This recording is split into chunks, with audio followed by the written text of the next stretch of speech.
Mark 1. Conversations at the speed of sound.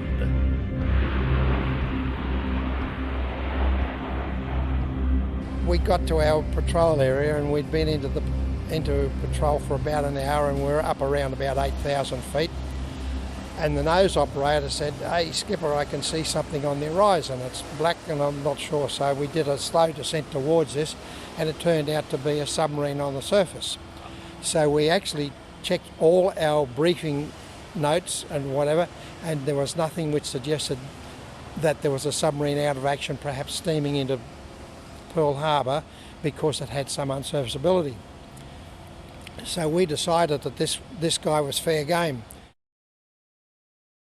The voice there of Wing Commander retired and QAM volunteer Phil Andrews, narrating an incident that he was involved in some years ago while on exercises with the RAAF in a Lockheed Neptune. I'll let you hear the rest of that story in a few minutes, as well as some others from retired Air Force officers who also served in Neptunes. Hello and welcome to this episode of Mach 1, the podcast of the Queensland Air Museum Caloundra. This is the second part of a two-part series featuring the restoration and some of the service history of QAM's Lockheed Neptune 277. My name is Garry Hills. I am a QAM volunteer and I am delighted to be your host for this episode. Now, in part one of our Lockheed Neptune feature, in case you missed it, I spoke with three of the volunteers in the restoration team: Keith Richardson, Peter Harrington and Ian Edwardson. Sterling chaps, each one. In this episode, you will hear from former RAAF pilot and then airline captain Maurice Ritchie, Wing Commander retired Phil Andrews, Air Electronics Officer, and Wing Commander retired Dave Charles, Navigator. Now, I wanted to get a sense for what this aircraft did, how it performed, and something of what it was like to serve in, and I was not disappointed. So let's start with Phil Andrews and Dave Charles, who sat down with me on a Tuesday recently in Hangar 2 at QAM. The lawnmowers were operating again, so you'll hear a bit of that too. G'day, Phil. G'day, Gary, how are you? I'm very well, thanks for talking to me today. And Dave, g'day. Yeah, likewise. Okay, so let's start with you, Phil. What do you do on the restoration project itself? What's your role on the team? I'm not very technical when it comes to nuts and bolts and screwdrivers and things, so I just do what I'm asked to do to help out. Well, every team needs people like that, and in fact that's what I do on the Spitfire too. But it's a great project to be together as a team working on, isn't it, something like this, particularly such a significant project. So what was your experience with 277 or with Neptunes in general? Well, I'd first joined 10 Squadron in the year that the aircraft were actually delivered off the Lockheed production line. And so they were still brand new and very secret back in those days. So that was 1962? 1962. I arrived in the squadron in October 62. Okay. So yes, I brand new signaller, and we had to undergo a conversion training course onto the aircraft and its equipment. So most of the time, initially, we were either on communications or loading stores down the back for the sonobuoy tubes and all that sort of stuff. So your trade or your profession was a signalman, is that right? Well, initially signaller, that was the course that we did, but after a couple of years, they introduced a new category of air electronics officer, and those of us that were still senior NCOs at that stage were commissioned on the 1st of December 1964. Okay. So by that time, of course, we'd completed a lot of training on the more sensitive equipment, and we were classified as operational crew. Okay. So how many years would you have served on the Neptunes? In terms of years, I had two postings to 10 Squadron of about 4 years each. and I accrued around 4,000 hours on the aircraft itself. Now, you must have taken part in a number of significant exercises as well as search and rescue and various things. Does one of those experiences stand out in your memory? Yes. The longest flight that I ever had in a Neptune was 19 hours, and it was a search and rescue mission. Okay. It was to do with a lost fisherman off the coast around about the Mackay area, as I recall, and the weather situation wasn't conducive to searching anyway. But yeah, about 19 hours was what we did. And did you find him? I think we did in due course, but I think it was a tragic find. Now, I've had a bit of a wander through the interior of the Neptune. The guy showed me through there, and I cannot imagine being in there for 19 hours, but I know that's what you did. Yes. And so where was your station in the actual aircraft? I could have manned any one of 5 stations which were operated by the air electronic officers, from Jez to Julie, ECM, communications, and in the rear end of the aircraft loading the stores. I had a specialist category of the chief cook for the crew. Now, I did miss the opportunity to quiz Phil at the time about 2 technical terms that you just heard him use. He said he was stationed at that time in the aircraft at the Jez and Julie stations. Jez and Julie were the names applied to the submarine detecting listening devices, the sonar buoys, the Jezebel and the Julie. The Jezebel is the name given to the passive sonar buoys, dropped in the water with a microphone extended from a cable for listening to the sounds of submerged submarines. The name apparently comes from Queen Jezebel, from the Bible, who listened at keyholes and betrayed others. The Jezebel was a betrayer. Julie, on the other hand, was the name given to the active sonar buoy, which had a pinger, so it sent out a sound and then listened for reflected sound off the metal hull of a submerged vessel.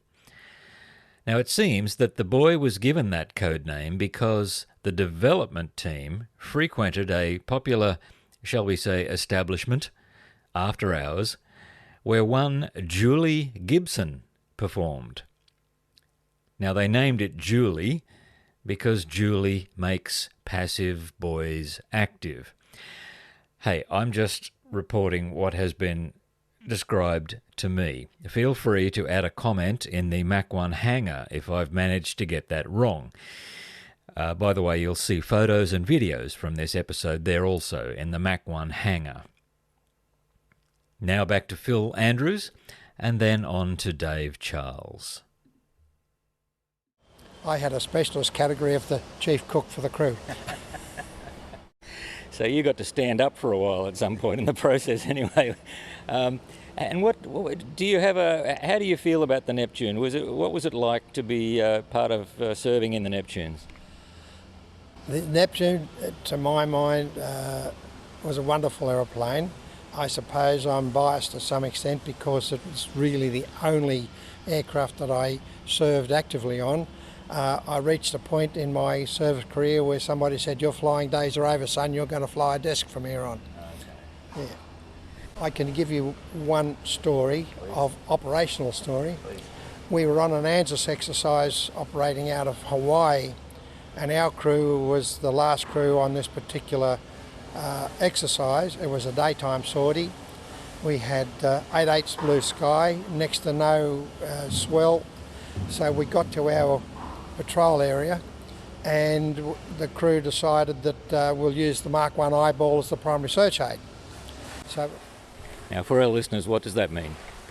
The Mark 1 eyeball is the one that's in your head. Your eyeballs, okay. That's the technical term for your eyeballs. Got it. Sorry, go on. Yes. So we got to our patrol area and we'd been into patrol for about an hour and we're up around about 8,000 feet. And the nose operator said, "Hey, skipper, I can see something on the horizon. It's black and I'm not sure." So we did a slow descent towards this, and it turned out to be a submarine on the surface.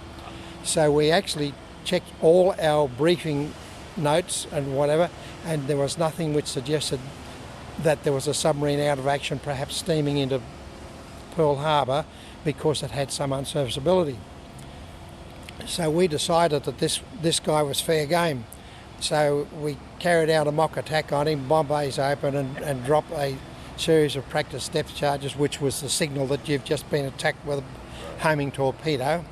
So we were feeling pretty happy with ourselves. We got back to the base, and after clearing the aircraft, we went to the operations room, and this stony-faced operations officer emerged from the back somewhere, and he looked at us all and he said, "Are you gentlemen trying to restart the war in the Pacific? That submarine you attacked is a Japanese self-defense force on a submarine on a goodwill visit to Pearl Harbor, and the skipper's not real happy with the welcome that he's received." So we thought, hello, here comes the diplomatic incident. So fortunately, our skipper was the CO of the squadron, and he was allocated a car. He said, "Righto, some of you guys get some of the beer that we brought over, hot-foot it down to Pearl Harbor, so meet this submarine when he comes in, explain the mishap," and we call that VB diplomacy, and it's survived. Yes, apparently, because we didn't go to war with anyone that year, so it must have worked. Phil, thank you, mate. That's fantastic. I appreciate that. You asked about significant operations that we did, and the one that sticks in my mind is the escort of HMAS Sydney and the Melbourne on their first trip to Vietnam. Okay, our two aircraft carriers. Yes. One was by then a troop transport, but the other was a functional anti-submarine aircraft carrier operating Gannets and Wessex helicopter. Yep. And we were concerned about some Russian submarines that belonged to Indonesia. They were Whiskey-class submarines, which was a derivative of the German U-boat of World War II. And we were concerned that they might have a crack at the ships. So we were carrying live weapons like homing torpedoes and depth charges. Fortunately, we didn't need to use any of them or create another international incident. But it was quite interesting, and we flew almost back-to-back sorties towards the end, because the CO wanted to do the final handoff as the ships neared Vung Tau, and so we flew out of Sangley Point in the Philippines and did a couple of sorties from there, and then recovered into Sangley, spent 8 hours on the ground, and then took off on the final sortie, from which we recovered into Singapore. So that was a very interesting time. But we also did plenty of search and rescue, looking for people who had there was a class of people in North Queensland had a tendency to want to sail iron bedsteads across the Pacific or do weird things like that. And there was also a former medical student called Tarzan Fomenko, who used to periodically go bush in North Queensland and be gone for several months, and some little old lady would ring up and say, "Whatever happened to that nice young Tarzan Fomenko?" And off we'd be out looking for a guy who didn't want to be found for hours and hours at a time. So, yeah. So your experience with the Neptunes, how would you describe them to operate in and serve in? Oh, it was a wonderful aeroplane to operate in. The only thing that you regretted was that the aeroplane wasn't pressurised or air conditioned. So if you were out in hot weather, low over the water for tactical reasons, with all the valve-driven electronics, it generated a lot of heat. And there was one particular day when we were out off Sydney in one of the heat waves, flying around at about 2,000 feet, and I was at the tactical coordinator's position, the radar, and I was writing on the radar screen with a Chinograph pencil, and the Chinograph was just melting and running down the screen. And I was explaining that to a fellow and his young son here one day, and I said it was so hot that we ran out of water and we ran out of fruit juice. And this kid's eyes lit up and he said, "Gee, mister, did you have fruit juice back then?" I didn't tell him it was warm Golden Circle pineapple juice in a can. So Dave, what's your role on the restoration team? Well, I started out doing general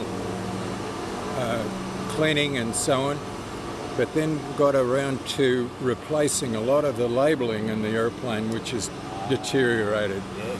So using various computer programs, got involved in making those sorts of labels. And this is the latest batch, which I've just had printed locally. Okay, so we've got fuel, we've got brake lift, hydraulic drain, okay. And I've seen the labelling in the Bombay. Was that you doing that? Because that is fantastic, all that detail. Well, until about January, February last year, I was spending a lot of time in the Bombay scraping old paint, which was so thick it was like crocodile skin. And finally I went to the rest of the team and said, "Look, I'm going to be 80 this year." That was last year. I said, at the rate we're going, I'll still be scraping paint when I'm 100, and I don't want to be doing that. So what I proposed was to hire a sandblaster to do the job. And we had it sandblasted in 2 days, but we had to take out all of the plumbing in order to do it. And then we had to remake all the labels. So we went through that process, and it was like a big IKEA project, some assembly required, but it was repainted, and it's probably now the cleanest Neptune Bombay in Australia. Well, it's fantastic, mate. It's pristine. It looks as though it's just out of the factory. I'm very happy with the way that turned out. Okay. And so that's your main role now on the team? Yeah. Okay. And the fun we had trying to replace that plumbing, relocating where it all went after. I know. I'm going to take a photograph for our listeners because it's very intricate, isn't it? When you say plumbing, there's an awful lot of it, and it's very tiny and fiddly. And you must have. What did you take photographs? Do you have schematics? How did you? We had lots of photographs. Yeah. Okay. So all of this goes on here on a Tuesday and a Wednesday at the museum. But thank you for what you're doing, and congratulations on this, because if somebody doesn't do this, these aircraft will be lost and forgotten, and that would be an awful shame. So thank you very much for what you do, and thank you for talking to me today. And finally, I caught up with Maurice Ritchie.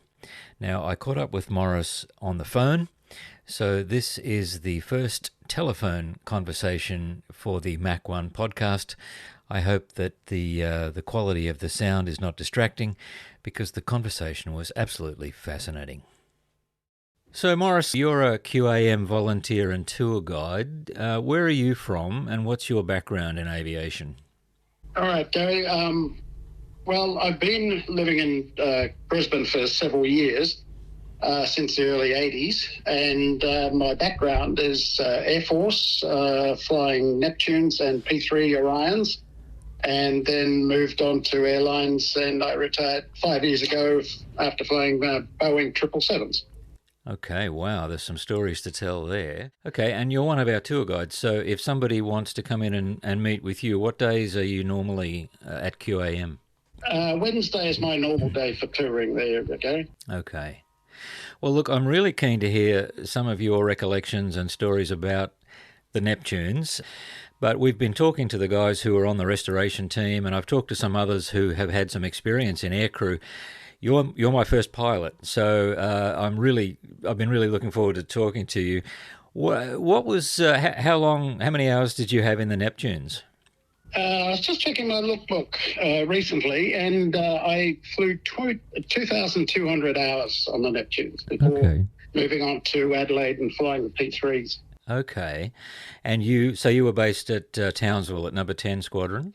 That's correct. My first flight up there was 10th of January 1974. 74. Okay, so that's not long before the Neptunes were retired, is it? They only had a few years left, I think, at that stage. That's correct. I was with them for the last 4 years of service. Okay. So what was the Neptune like to fly? Just describe that for us, for us non-pilots, for us civilians. Well, Gary, considering it was my first large aircraft after getting my wings, it was initially very daunting and exciting. Big aeroplane, big engines, not easy to start in the tropics. But the actual flying of the aircraft was very nice, although there used to be jokes that you could tell a captain by the huge biceps in his left arm because he's having to pole it around manually. Okay. The hydraulics was fairly new for that type of aircraft at the end of the Second World War with 3,000 psi. Could have been one of the first to actually have that. But that was mostly restricted to the tailplane section of the aircraft. The rest was all manual. And you always flew with a co-pilot, is that right? Or sometimes I was the co-pilot, yes. There were two pilots. Yep. Now, a lot of our visitors are fascinated by the fact that it was a propeller-driven aircraft with a couple of jets. You obviously operated the jets on takeoff, is that correct? That's correct. We always had the jets running for takeoff and also at idle for landing, just in case of a sudden unexpected engine failure on one of the reciprocating engines, the piston engines. Did you ever have an engine failure? Oh, many. Many. I learned more about engine failures on the Neptune than all the other aircraft I flew later. So how big a deal is it for one of those engines to go out in flight? Well, it depended how bad it was. Sometimes we just had to shut an engine down because of lack of oil pressure, for instance. Another time during an exercise off Rockhampton, we dropped a piston intake valve through the engine that shot through the fuselage of the aircraft, taking out the hydraulics, almost taking out the Navigator as well. So that was a big deal because the jet engines needed hydraulics to open their doors at the front of the pods. Oh, I see. Wow. Okay. That sounds like far too much excitement for somebody like me. Did you ever feel that it was an unsafe or unreliable aircraft? Not unsafe, Gary. I guess the engines were the most unreliable part of the system. We had a lot of trouble with, I remember, spark plugs because 18 cylinders, there's a lot of spark plugs there. And at that stage, we were getting reconditioned spark plugs that were being reconditioned by, I believe it was an Ansett captain working out of his garage down in Melbourne. You're kidding. No. They met the specs that the RAAF required, but they didn't work very well in service. And I really always felt sorry for the sumpies, the engine fitters, who would have to be changing spark plugs on a really hot engine in the middle of the day in Townsville. So those guys earned a lot of my respect. Anyway, that problem was solved when we started using brand new spark plugs. So that was just one instance I can remember. And what areas did you operate in? Was it all around the Pacific? Not too far afield. We would do flights as far as Butterworth in Malaysia via Darwin. We'd also go out to the Cocos Islands via Learmonth in Western Australia. We mostly concentrated on the northern part of Australia. We'd do our coastal surveillance from Townsville all the way to Darwin, around to Learmonth, sometimes as far as Pearce outside of Perth. but we'd also operate down to Richmond and Nowra for anti-submarine exercises as well. So most of the time you're flying in quite hot tropical climates. Yes, very hot and very thirsty work, actually, because we had our underwear, we had our Nomex flying suits, gloves, flying boots, helmets on all the time, parachute harness on. So just sitting in the cockpit was hot and thirsty work. And you were there for many hours at a time. What would have been the longest stretch of a flight that you had? I think the longest I've done would have been Darwin to Butterworth. That ran about 12 hours. But we would normally do 10 or 11 hours at a time. Somebody was telling me, I think it was Dave, that the rear windows could be opened to let fresh air in for the guys who were way down the back. Is that right? Oh, yes. Well, we only flew around 1,000 feet or 1,500 feet.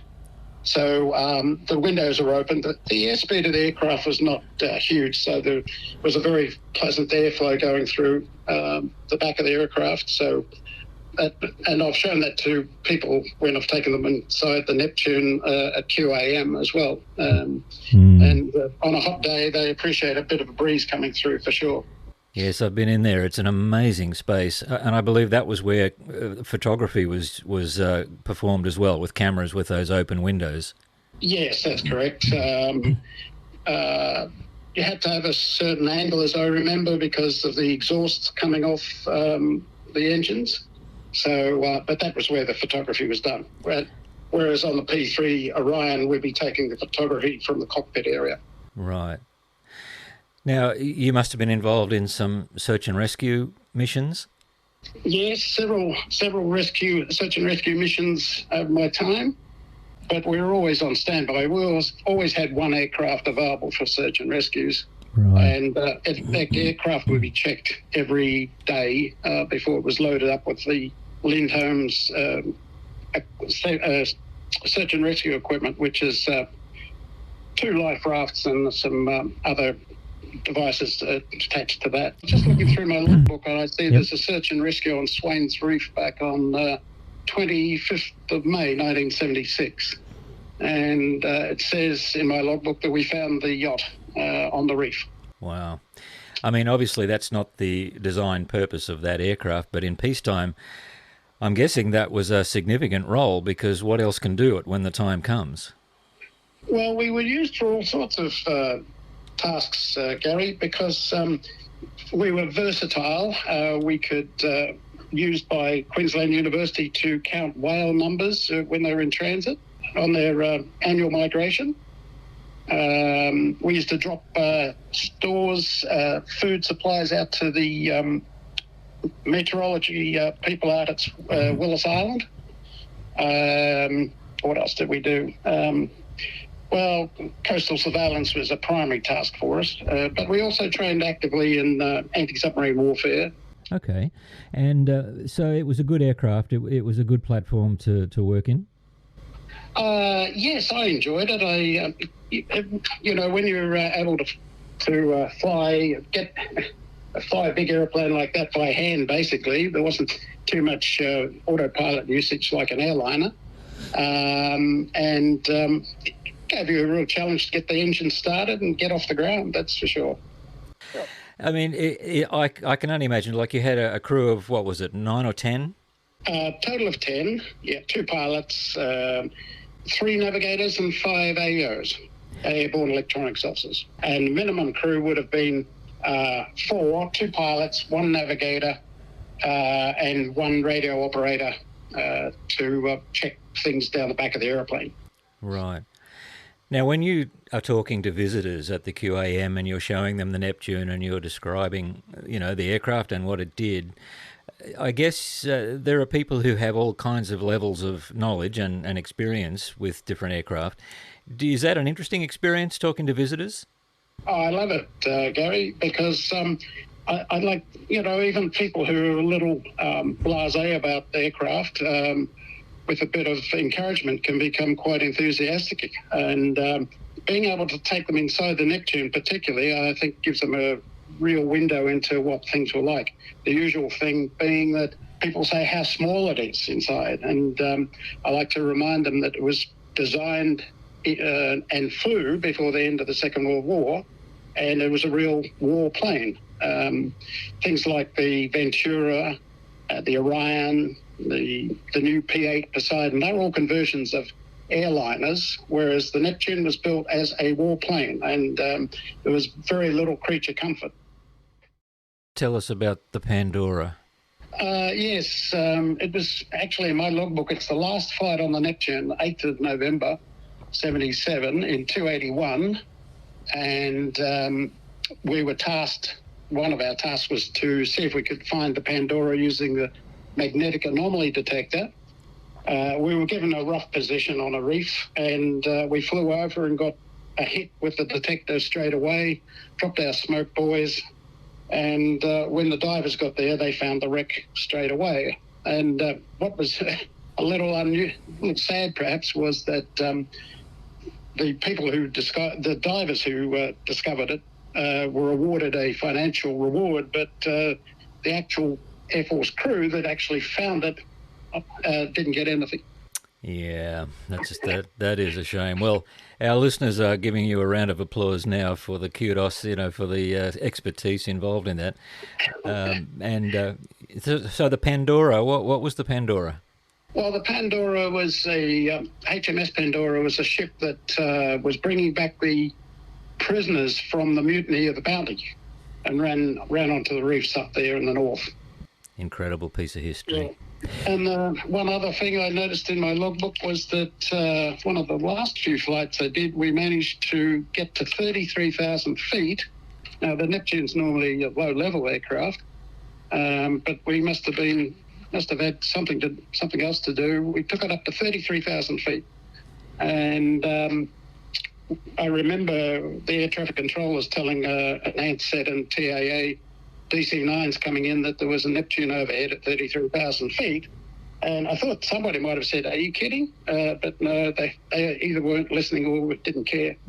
Well, they perhaps didn't realise what that meant. So you were all on bottled oxygen at that point, I guess. Oh, yes. It's, as I said, it was a very unusual thing for us to do. And the aeroplane can fly reasonably high and reasonably fast, too, with the jets going. But it wasn't the normal thing at all. In fact, it took us longer to get down from 33,000 feet than climb up, because as we came down, the cylinder head temperatures would cool and we'd have to level off, let the engines warm up a bit more, and then go down again. So, all I remember was very, very cold.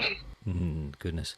And the tasks that it was designed for couldn't be performed at that altitude anyway, could they? So there's not really any point. No. Yeah. No, if we were in transit somewhere at a reasonable distance, we'd be at around 5,000 feet. Right. Or 160 knots. So it wasn't a particularly fast airplane just on long-range cruise. But if you had the jets on, I remember we were doing an exercise with an Indonesian Navy ship, and we were pretending to be a cruise missile coming in at 100 feet. And we had the jets going as well, so we were doing close to 300 knots, but 300 knots at 100 feet over the water was rather exciting. Actually, it was a great airplane to take people like other air crew from other squadrons. You take them out for a run over the reef off Townsville at 100 feet. Wow. And see all the fish and the sharks and all that sort of thing. And most people were almost ready to transfer to Neptunes. Wow. Well, look, thank you so much, Maurice. If anybody's interested in meeting up with you or talking about the Neptune with somebody who flew Neptunes, they can find you at QAM on Wednesdays normally. And Yes. Other guides there, of course, know lots of different bits and pieces of these history stories as well, but you actually experienced them. So if somebody wants to meet you, they could probably find you there on a Wednesday. Thanks so much for talking to me, Maurice. This has been fascinating. Now, we do have another former RAAF Air Electronics Officer, an AEO, volunteering at QAM as one of our guides. That's Val Buckmanus, and he had some fascinating reflections on his time in Neptunes and Orions also when he spoke to me in an earlier episode of Mach 1. You can hear Val's story in one of the episodes entitled Meet the QAM Guides. As I said in the previous episode, at the time of recording in 2022, it is 60 years since the Neptunes arrived in Australia. That was 1962. And we are currently exploring the possibility of marking the occasion with a small event, maybe it'll be a big event, at QAM sometime later in the year. Keep an eye on the upcoming events information on the Queensland Air Museum website for details. And let us know, leave a comment in the Mach 1 hangar if you're interested in attending such an event, just so that we can begin to gauge interest. So that's our episode, our first two-parter, the Neptune, Part 1 and Part 2. I hope you've enjoyed this. I certainly did. I have learned so much. So that's our episode for today. Thank you so much for listening. We've gone a little over time. I apologise for that, and I thank you for your patience. There was so much that was interesting to include. I did cut out all sorts of things, and what you heard, I think, was the best of a very good range of stories and reflections. So this is Garry Hills. This is Mach 1, the podcast of the Queensland Air Museum, Caloundra. Come and visit us soon.